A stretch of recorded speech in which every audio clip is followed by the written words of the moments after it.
it's about two things, right? I think there's a mental overwhelm and there's like a physical overwhelm. Okay, so with the mental overwhelm, this is all about like your mind management, and then the physical overwhelm is all about like your time management and what you do and all those kind of things. And I think that with the physical side of things, I think the physical side, the time management, is actually the easier one. So with that one, what you need to do is you need to make sure that you have certain systems in place which make things very easy for you. So you want to simplify and make things very, very easy. I'll give you some very basic examples. So for example, on my phone right now, I have a document which basically will, every single time I have anything on my mind, I put it into that document, the to-do document. So that means that my brain doesn't have to ever remember anything to do because it's always in the to-do document. That is a system setup, okay? Another thing, like imagine I'm out and someone says, I need your address, or I need your phone number, or I need your this and that.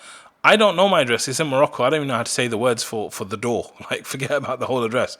So I have a document which says important information and it has everything in there. So when someone says, give me your address, I can give them the address within 3 seconds. It's just basically organized in a certain way. And so what I'm saying is that these are little systems and little things that I've set up. And of course, yes, they take time to set up. But once you have these set up, it actually saves you loads of times and it makes everything efficient for the rest of your life. Same with decision making. Okay, every day I know these are the thobes. I just go through them. This thobe first, then this thobe, then this thobe. Okay, back to the start. Like, that's what I'm going to wear, right? So same kind of thing. So I feel like a lot of this stuff is like physically you putting systems in place to make things easier.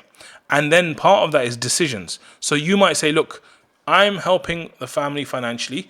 Anything to do with mum and dad's appointments, mum and dad's this, mum and dad's visa, mum and dad, da, da, da. Brother A, you are now in charge of this. Anything to do with this thing, brother B, you are now in charge of this thing. Anything to do with this thing, the house, wife, you are now in charge of this thing. So some of this stuff, like, you can't have it all on you. What you need to do is you need to take some of that stuff and you need to delegate and you need to give it to people.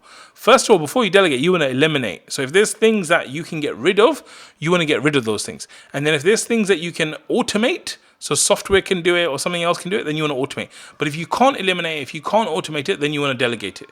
And you want to find someone who can actually take that off. And the default decision. So look, anything to do with if my mum or dad ever need to go to any appointment, it's your job, bro. You take that job.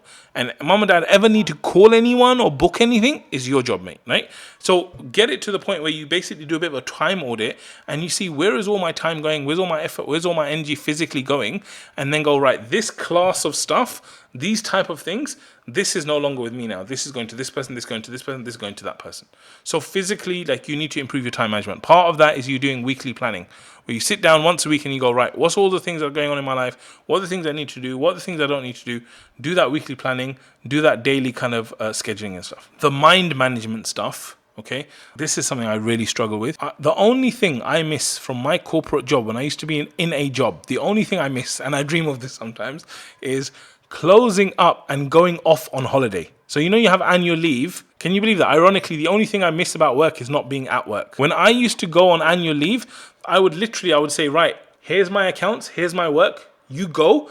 And I would close that chapter and I would not think about work at all until the morning or the night before I have to go again to work. However, I do think there's ways to deal with these things that are on your mind. So whether it's your mum or dad, or it's all the things that you need to do for them, or all the problems you need to fix and all this stuff, I think a lot of this is taking this stuff, which is so heavy, it weighs us down so much, and it's so problematic, taking it all and giving it to Allah. You take it all and you give it to Allah, right?